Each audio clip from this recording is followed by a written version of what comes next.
તો આજે ફરીવાર આવ્યા છે ભાઈ એમના પ્લાન્ટની મુલાકાતે. પ્લાન્ટેશન તો કરીને ગયા હતા, પણ ખાલી પ્લાન્ટ કરવો એકલો નહીં, એનું ધ્યાન રાખવા પણ આવી રહ્યા છે કે અમે ધ્યાન રાખી રહ્યા છે ને રાખી રહ્યા.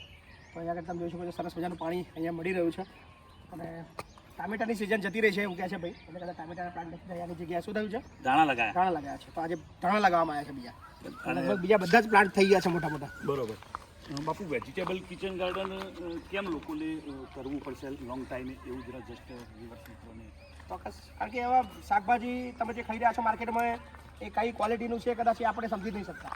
અને દવા સીડ્સ નાખેલી છે, એમાં કઈ ચીલની દવા નાખેલી છે અને કઈ ગુણવત્તાવાળું છે એ આપણે સમજવું અઘરું છે. પણ આપણા ઘરે જ ઉગાડેલું હોય એકદમ નેચરલ, તો એનાથી બેસ્ટ તો કશું હોય જ નહીં. 100%. તો એ સમય આવવાનો જ છે. બરોબર. હવે જે તમે વિચાર્યું હતું ગણેશભાઈ, તમે અમારા ફાર્મની વિઝિટે આવ્યા અને તમે અમને જગ્યા આપી, અમે તમને કીધું હતું, વચન આપ્યું હતું કે અહીંયા કિચન ગાર્ડન બાપુ બનાવવું જ છે, તો એ મને તમને કેવું લાગ્યું? સરસ લાગે છે અને નજારો સારો વધારે લાગશે 20-25 દિવસ પછી. રાઈટ. જ્યારે બધું લગભગ આટલું થઈ જશે ત્યારે આપણને એનો પ્રોપર અંદાજો આવશે અને ત્યારે ખરેખર જોવા જેવું લાગશે. અને એનાથી વધારે મજા આવશે જ્યારે બધું અમે ખાઈશું. રાઈટ. દવા વગરનું જ્યારે ખાશો ત્યારે વધારે અમને મજા આવશે. બરોબર. તો અમે એ દિવસની રાહ જોઈએ છે કે કાકડી છે, પેટી છે, તરબૂચ છે અને ભીંડા છે. રાઈટ. બધું અમે જ્યારે ખાઈશું. ગવાર છે, ચોળી છે. તો નાનો અખતરો કરવા માટે સિંગ એટલે મફળી પણ અમે લગાવી છે, મફળી બી લગાવી બે લાઈનમાં. બરાબર. એ ઉગીને તૈયાર થઈ છે, એ પણ તમને હું બતાવું. બાકી બધા સીડ્સ પણ લાગી ગયા છે અને ઉગીને રેડી થયા છે. બરાબર. તો અમારા વિવર્સ મિત્રોને બાપુએ કીધું કે ભાઈ અવેરનેસની જરૂર તો છે જ. બરાબર. હાલ નહીં તો થોડા સમય પછી પણ લોકો આમાં આવવાના જ છે. અને અમે હરેશ પટેલ જે વેજીટેબલ કિચન ગાર્ડનનું જે કામ લઈને આવ્યા છીએ, અને 108 નંબર બાપુ 108 નંબરનું કિચન ગાર્ડન અહીંયા આપણે આ ફાઉન્ડેશનમાં ઊભું કર્યું, નંબર પણ એવો આવ્યો. અને અમારા વિવર્સ મિત્રોને બાપુ તમે એક નાની એવી ટિપ્સ આપો કે હરેશભાઈ જો ફ્રી ઓફ તમને માહિતી આપતા હોય અને તમારા સ્થળ ઉપર આવીને કોઈ ભાડું લીધા વગર દરેક લોકોને જેને બી ઇન્ટરેસ્ટેડ હોય નંબર આપેલો છે, એમનો કોન્ટેક્ટ કરીને એમને બોલાવજો. અને કોઈ પણ ચાર્જ તો લેતા નથી, તમને ખૂબ મજા આવશે. ઓકે. 90% એમનું છે કન્વરજી તરફથી. હા, કન્વરજી તરફથી. તો કન્વરજી માટે પણ થેન્ક યુ કન્વરજી, ખૂબ ખૂબ આભાર તમારો. Thank you so much. અને એમના પણ વિડીયો, એમની દીકરીના પણ વિડીયો અવારનવાર જોતો રહું છું. અચ્છા. એ અમારા ડીસાના સેલિબ્રિટી પણ છે અને સારી એવી વાત પણ કરે છે. એમની દીકરીના વિડીયો પણ ઘણા બધા જોઉં છું. અચ્છા. એમને પણ મને એક વચન આપ્યું છે કે અમારે મહીપતસિંહ ફાઉન્ડેશનની વિઝિટે આવવું છે. Please welcome. અમે તમારી રાહ જોઈએ છે બેન, પધારો. અચ્છા. તો પિનલબેન અને કન્વરજીને પણ એક મેસેજ જાય વિવર્સો દ્વારા અને અમારો વિડીયો જોવે કે બાપુએ અમને અહીંયા વેલકમ કર્યું છે. તો કન્વરજી તમે પણ પધારો અને આપણી ફેમિલી સાથે આવીએ તો બાપુ સાથે મળી અને થોડી વાતો કરીએ. અને જે તે વેજીટેબલ કિચન ગાર્ડન અથવા બીજી કોઈ પણ એક્ટિવિટીમાં તમે જે જાણતા હોય એના વિશે પણ વાતો કરીએ તો બધા ભેગા મળીએ તો કંઈક નવું આપણે કરી શકીએ. આ કંઈક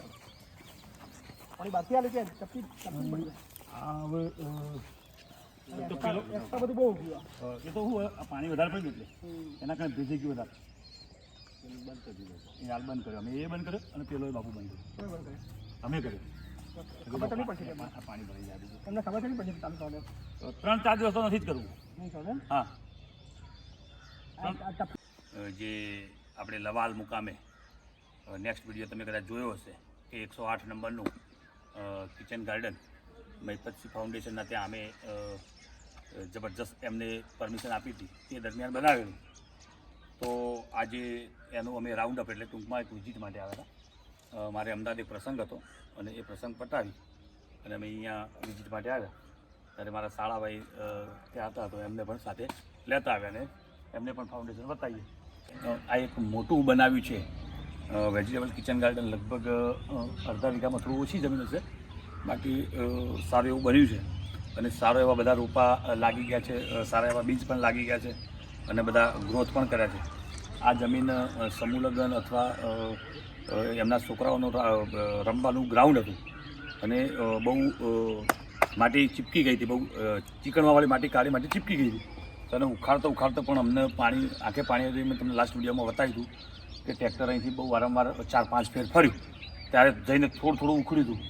એટલે મને પણ એવી થોડી નાની એવી શંકા હતી કે શું આવી જમીનમાં મારું આ વેજીટેબલ કિચન ગાર્ડન અથવા મારી આ જે પરસેવો પાડું છું એ સક્સેસ જશે કે નહીં. પણ ભગવાને અમારી વાત સાંભળી, મહીપતસિંહ અમને પરમિશન આપી અને જે કન્વરજી ડીસા મુકામે જે સેલિબ્રિટી છે એમને રોપા અને આ પાઇપો અમને આપી. અમે અહીંયા આવીને ખાલી મહેનત જ કરી છે અને આવવાનો જે તે ખર્ચ થયો હોય એ અમે ભોગવ્યો છે. બાકી કન્વરજીની પણ મારે તમને વાત કરવી છે કે એ ડીસા મુકામે બેઠા છે અને ખેતીમાં જબરજસ્ત સેલિબ્રિટી અને સારું એવું કામ કરી રહ્યા છે. આપ શ્રી દરેક મારા વિવર્સો અને બીજા પણ મિત્રો કન્વરજીને જાણે છે, બેન પિનલબેનને જાણે છે, બંને સારું એવું કામ કરી રહ્યા છે. પછી બાપુ પણ એમના વિડીયો અવારનવાર જોતા હોય છે. હવે તમને એમ થશે કે હરેશભાઈ તમારી હાથમાં આ એક નાનો ડબ્બો શું છે? આ એક ડબ્બો એવો છે કે આના કરતાં પણ એવું મારા વિવર્સને બતાવી શકું કે આને અડધા ડબલું ભરાય એટલા બિયારણ આની અંદર લગાયા છે. એટલે મેં તમને આજે બતાવવાની કોશિશ કરી કે હરેશભાઈ જ્યાં જ્યાં કિચન ગાર્ડનની વાત કરે ત્યાં ત્યાં ડમરું એમની સાથે હોય. ડમરું કહેવું હોય તો ભોલેનાથનું કહીએ અને ડબલું કહેવું હોય તો હરેશભાઈની ભાષા. બંનેમાંથી જે વિવર્સોને ગમે એ ભાષા સ્વીકારે. મહિપતસિંહ બાપુની નાની એવી તમને વાત કરું, ટિપ્સ આપું. તમે એમના વિડીયો પણ વારંવાર જુઓ છો. તો અહીંયા સંકુલ છે, બાળકોને રહેવા માટેની જગ્યા છે. બીજી એક જગ્યા છે ત્યાં પણ વૃદ્ધ માતા પિતાઓને રાખે છે, અનાથ બાળકોને રાખે છે. બીજી એક જગ્યા છે ત્યાં દિવ્યાંગ ટેકો નામ આપ્યું છે. દિવ્યાંગ ટેકો એટલે શું? તો દિવ્યાંગ ટેકોમાં સમજો કે કોઈ વ્યક્તિની દવા ચાલતી હોય, કોઈ રીતે અપાઈજ હોય, થોડો એવી રીતે ચાલતો હોય, હાથ ના હોય, કોઈ રીતે એમ કે બોડીમાં દિવ્યાંગ આપણે કહી શકીએ એવા વ્યક્તિઓની એક જગ્યા અલગ છે. બીજી 2 જગ્યાઓ મોટી અહીંયા બની રહી છે. એક વિડીયો તમે એ પણ જોયો હશે કે વિદ્યાનગર, જે આપણું સારું એવું સેન્ટર કહેવાય વિદ્યાનગર, ત્યાં પણ એમને એક કેમ્પ ઊભું કર્યું છે અને દરેક ભણતા વિદ્યાર્થીઓ ત્યાંથી જે તે લાઈનમાં ભણવા જતા હોય બધા વિદ્યાર્થીઓને ફ્રી ઓફ રહેવાનું, ફ્રી ઓફ ખાવાનું, આવું કામ ક્યારેય કોઈએ કર્યું નથી. એનું એક ઉદાહરણ એમને પૂરું પાડ્યું છે કે એમની પાસે જે દાન આવે છે, જો આવડું મોટું કામ છે તો દાન વગર શક્ય નથી. દાન આવે છે તો એનો સાચો ઉપયોગ કરે છે. એટલે મારે વારંવાર કહેવાને મન થાય કે મહિપતસિંહનું કામ બેસ્ટ છે. અને આવું જ મેં એક મારા વિડીયોની અંદર ભાઈ શ્રી કન્વરજી માટે પણ કીધું હતું કે કન્વરજીનું પણ કામ બેસ્ટ છે. તો મારા વિવર્સોને વાતો માટે કરવી હતી, બધી ઘણી બધી થઈ ગઈ, પણ હવે આજે તે લગાવેલું છે એ આપણે બતાવવાની કોશિશ કરીશું. તો સમજજો તમે મિત્રો. આ 3 લાઈન છે એમાં ભીંડા લગાવેલા છે. વિવર્સ મિત્રોને ભીંડા બતાવો તો જો ભીંડા ઉગીને રેડી થઈ ગયા છે. તો અહીંયા પણ છે. હવે આ નાનું થોડું નિંદામણ છે એ પણ કાઢવાની કોશિશ કરવાની છે હવે નેક્સ્ટ ટાઈમમાં. તો તમને દેખાતા છે ભીંડા છેક લાઈન સુધી દેખાય છે. હવે અહીંયા આવીએ આપણે આગળના સ્ટેપમાં આવીએ. તો આ 3 લાઈન ગવાર છે. એ ગવાર મારા વિવર્સ મિત્રોને બતાવવાની કોશિશ કરીએ આપણે. તો આ દરેક મિત્રોને દેખાતો હશે, ઉગીને તૈયાર થયો છે ગવાર. જમીન એવી થોડી કાઠી હતી એટલે 4-5 દાણા નાખ્યા છે, પણ થોડો ઉગીને તૈયાર થાય એટલે 2 કરી દેવાના છે. હવે આ 3 લાઈન ખતમ થાય એટલે આપણે થોડા આગળ આવીએ. તો આ એક લાઈન આખી કોબીજ છે. કોબીજ દરેક મિત્રોને બતાવજો. આ લાઈનમાં ત્યાં સુધી પણ કોબીજ છે, થોડી આગળ. પછીની આ 3 લાઈન કહેવી તો કહેવાય, 2.5 લાઈન કહેવી તો કહેવાય, એમાં ફુલાવર લગાવ્યું છે. હવે જોઈએ છે આ ફુલાવર કોબીજ, આ વેકેશન છે, ઉનાળાનો સમય છે તો કેટલી સફળતા મળે છે સેકન્ડ વાત છે, પણ વાવવાની કોશિશ અમે કરી છે, અમને જગ્યા આપી છે. હવે કેવી સફળતાઓ આગળ મળે છે એનું આપણે સમજતા રહીશું અને જોતા રહીશું. આ એક થોડી ડુંગળી અમે લગાવી હતી. ડુંગળીની સિઝન ખતમ થઈ ગઈ હતી, પણ તે છતાં બી અમારી પાસે થોડી પડી હતી. તો એના નાના રોપા જે આવે એ 1, 2, 3 અને 4 લાઈનમાં લગાવેલા છે. વિવર્સ મિત્રોને બતાવજો. આખી લાઈન ડુંગળીની છે, જ્યાં 4 લાઈનમાં ડુંગળી હતી. બરાબર. તો હવે આગળની લાઈનોમાં આપણે સમજીએ. 4 લાઈન ખતમ થઈ ગઈ. અચ્છા, હવે આ 3 લાઈનમાં ચોળી છે જે ઉગીને હવે તૈયાર થઈ ગઈ છે, દેખાતી છે દરેક મિત્રોને. આ 3 લાઈન ચોળી છે. તો અહીંયા બાળકોને આમાં મનોરંજન પણ જળવાઈ રહે અને સારી એવી પ્રોત્સાહન મળે અને દવા વગરનું ખાવાનું થાય એવી વાત બાપુ સાથે અમે કરી હતી. એમને પણ અમને રસ બતાવ્યો છે. એ બદલ બાપુના કામને પણ બિરદાવીએ છીએ. બાપુને માતા એવી ને એવી શક્તિ જાળવી રાખી અને બાપુને પણ કામ કરવાનો ઉત્સાહ વધતી રહે, આના કરતાં પણ વધારે આપે મા ભવાની એવી મા જગદંબા પાસે આશા રાખું છું, મા ઉમિયા પાસે આશા રાખું છું. આ બંને લાઈનમાં અમે લગાવ્યા છે સિંગદાણા, એટલે આપણે મફળી કહીએ દેશી ભાષામાં, બરાબર. હજી ફૂટી નથી, પણ હવે ટૂંક જ સમયમાં ફૂટીને તૈયાર થશે એવું મને લાગી રહ્યું છે. ક્યાંક ક્યાંક એની જમીનમાં તઈ પડી છે, એટલે ફૂટવાની જ છે. તે છતાં બી મિત્રોને બતાવવાની કોશિશ કરો. અંદર આવો મારા ફોટોગ્રાફી મિત્રો. અચ્છા, આ રહેજો અહીંયા ડુંગળી, અહીંયા સોરી ડુંગળી ક્યાં, મફળી ફૂટી છે. આ બંને જગ્યાએ આપણે દેખવાની કોશિશ કરીશું. મોબાઈલ જરા નીચે કરો અને બતાવો, દેખાય છે? તો એવી આ બંને લાઈનમાં કેવી સફળતા મળે છે એના માટે ટ્રાય ચાલુ છે. એમાં થોડું એવું થયું હતું કે એક ત્રીજી લાઈન વચ્ચે નાખ્યું હોય તો વધારે સારું હતું, પણ હવે આજે એ મટીરિયલ લઈને નથી આવ્યા. નેક્સ્ટ ટાઈમ આવું ત્યારે અમારે એક વચ્ચે લાઈન નાખવી પડશે. હવે આ લાઈનમાં ફૂલ છે, જે આ બાજુ આણંદ બાજુના ફૂલ કહેવાતા હોય છે. હવે આમાં કેવો ફૂલ આવે છે કે મને થોડો અભ્યાસ ઓછો છે. મારા એક મિત્ર, પરમ મિત્ર પ્રકાશભાઈ સુરાસામણના છે, સુરાસામણ ગામ છે, અને વાઘેલા પ્રકાશભાઈ નામ છે. અમે વિસનગર ગુરુકુળ, જે શ્રી સ્વામિનારાયણ ગુરુકુળ કહેવાય, એમાં અમે સાથે અભ્યાસ કરતા. એ ભાઈએ મને આનો 2-4 આઈટમનો રોપ લાવી આપ્યો છે. તો એમને પણ હું બિરદાવું છું ને આભાર વ્યક્ત કરું છું એમનો પણ. તો આમાં ફૂલ છે. હવે આ ફૂલ કયા આવે છે, કેવા છે, તમે અમને કમેન્ટ કરજો અથવા જણાવજો. તો 2 જાતના અલગ અલગ છે. એક આ બતાવો તો રોપો, અને એક આ બતાવો. કયા કયા ફૂલ આનું શું નામ છે એ પણ મને કહેજો. હવે આગળની લાઈનમાં આપણે આવીએ તો આ જે છે તે રીંગણ છે. 1, 2 અલગ અલગ 4 પ્રકારના રીંગણ છે, અને બેટી કહીએ, ડોલી કહીએ, એવા બધા રીંગણો આની અંદર છે અલગ અલગ પ્રકારના.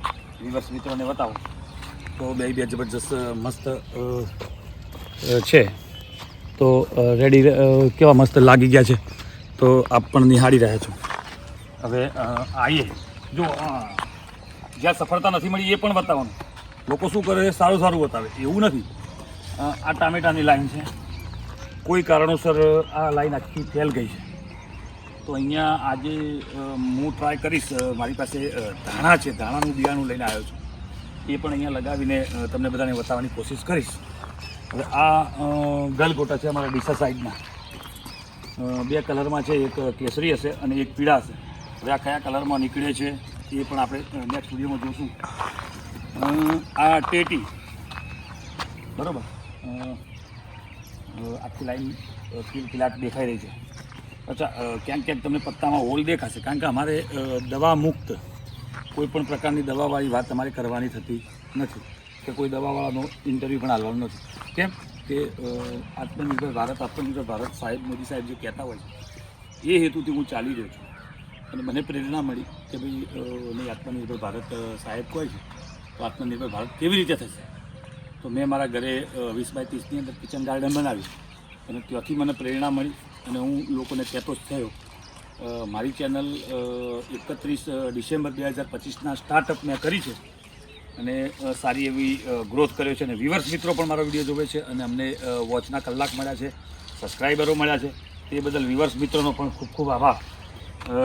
આ આગળની લાઈનમાં આપણે વાત કરીએ તો તરબૂચ છે, એ પણ સારા એવા દેખાઈ રહ્યા છે, બરાબર. જમીને અમને થોડો સાથ ઓછો આપ્યો છે, પણ તે છતાં બી કોશિશ કરી છે. તો ક્યાંકના ક્યાંક કોશિશ કરશો તો જ સક્સેસ જઈશું, એવી વાતો લોકો વારંવાર કરતા હોય છે. અહીંયા નાકામાં તમને ગલગોટા દેખાશે, અને આગળ બીજા તરબૂચના રોપા છે, બરાબર. થોડા આગળ આવીશું તો આ ટોટલ ગલગોટા છે, બરાબર, જે કેસરી અથવા પીળા કલરમાં નીકળશે. બંનેની લાઈનો અલગ અલગ છે. જો આ કેસરી નીકળશે તો પેલા પીળા નીકળશે, પેલા પીળા હશે તો આ કેસરી નીકળશે. એવો અમે ટ્રાય થોડો કરેલો છે.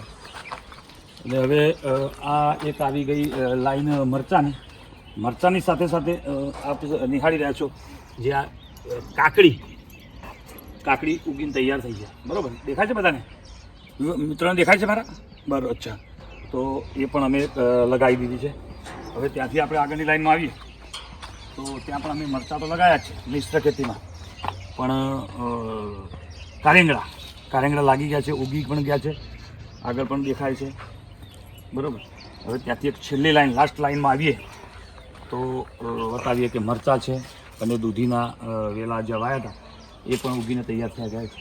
દૂધી અમે લાસ્ટ વિડીયોમાં બપૈયા બોલ્યા હતા, તો કોઈ મિત્રને કદાચ બહુ ધ્યાનથી વિડીયો જોતો તો એ પછી મને કોમેન્ટ પણ કરી શકે છે કે અરે તમે પપૈયા કીધા હતા પણ લાગાયા નથી. પપૈયામાં બનાવ એવો બન્યો કે આ જે કિચન ગાર્ડન અમે કરતા હતા સાંજનો સમય હતો, તો કોઈ કારણોસર સમય અંધારું થઈ ગયું હતું અને સીટના નીચે બપૈયાના રોપા પડ્યા હતા.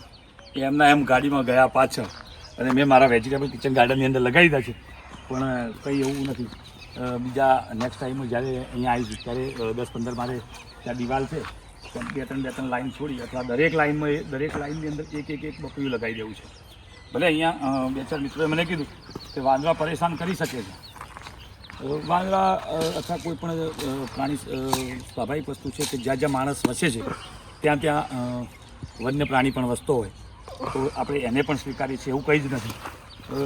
એક અમારા મહેસાણા બાજુ તો એવી કહેવત છે, અમારા દિવસ મિત્રો કદાચ અમારા લોકલના હોય, બહારના હોય તો કંઈ બીવાવાની જરૂર નથી, પણ એવી એક કહેવત છે કે ચોર ખાય મોર ખાય અને બાકી વધે ખેડૂત ખાય. તો હવે જોઈએ છીએ ચોરમાં તો તમે સમજી ગયા, ચોર એટલે જે અહીંથી કંઈ ના કંઈ લઈ જાય એનું નામ ચોર. કોઈ મોટી ચોરી કરે એને ચોર નથી આપણે કહેતા. મોરની અંદર આવી ગયું પશુ પક્ષી બંને આવી ગયા, તો ચોર મોર ખાય અને બાકી વધે ખેડૂત ખાય, એવી કહેવત છે. આજનો કિસાન અન્નદાતા જે હું તમને વારંવાર કહું છું કે લાચાર છે, ક્યાંક ના ક્યાંક લાચાર છે. અને કેમ લોકો દવા વગરની ખેતી અપનાવતા નથી, તો એમાં એવું છે કે લોકોને જો એવો ગ્રોથ મળતો નથી, એના ઉત્પાદન મળતું નથી, એટલે ખેડૂત લાચાર છે. પણ હું એમ કહું છું કે ભલે તમે એ પણ કરો, હું કોઈ તમારા પર પાબંદી નથી લગાવતો કે બધી જ વસ્તુ દવા વગરની કરો, પણ શક્ય હોય તો જેટલું દવા વગરનું કરશો એટલું પોતાના ઘરે ખાશો તો પોતાના બાળકોની હેલ્થ સચવાઈ રહેશે. અત્યારે તમે જુઓ છો કે 2 ઘર કે 3 ઘરે એકાદો કેન્સરવાળો તો જોવા મળે, અથવા નાની એવી બીમારી પણ, કેન્સર નથી હોતો, નાની એવી બીમારી પણ આપણે બીમારીને નાબૂદ કરવી છે. ડૉક્ટરોના ઘર નથી ભરવા, એ માટે થઈ અને વેજીટેબલ કિચન ગાર્ડનની તમારો નાનો ભાઈ વાત કરતો હોય છે. તો આ હતું અમારું એક વેજીટેબલ કિચન ગાર્ડન. સાથે સાથે ત્યાંથી પાણી આવે છે, નળ પણ આપણે બતાવીશું ખેડૂત મારા વિવર્સોને કે ત્યાંથી કનેક્શન આપેલું છે આમ સીધું, અને અહીંયા આ બધો આખો પ્રોસેસ છે. તો અમારો વિડીયો તમે વારંવાર જોતા હોય તો આખો તો પહેલાં વિડીયો જોવાનો, તો તમને કંઈક એમાંથી જ્ઞાન મળશે. તમારે પણ ક્યાંય કિચન ગાર્ડન લગતી કોઈ પણ માહિતી લેવી હોય અથવા કોઈ હેલ્પની જરૂર હોય તો એનો હું રૂપિયો લેતો નથી. જે મટીરિયલ તમે ગમે તે માર્કેટમાંથી લાવો અથવા અમે આપીએ, જેવું તમને લાગે એવું કરવાનું. અને એ થકી વેજીટેબલ કિચન ગાર્ડન ઊભું અમે કરવા નીકળ્યા છીએ, અને તમને પણ કહીએ છીએ કે વેજીટેબલ કિચન ગાર્ડન બનાવો અને દવા વગરની ખેતી શાકભાજી ખાઓ. તો અમારી ચેનલ લાઈક કરો, શેર કરો, સબસ્ક્રાઈબ કરો. જય જય ગરવી ગુજરાત. Thank you.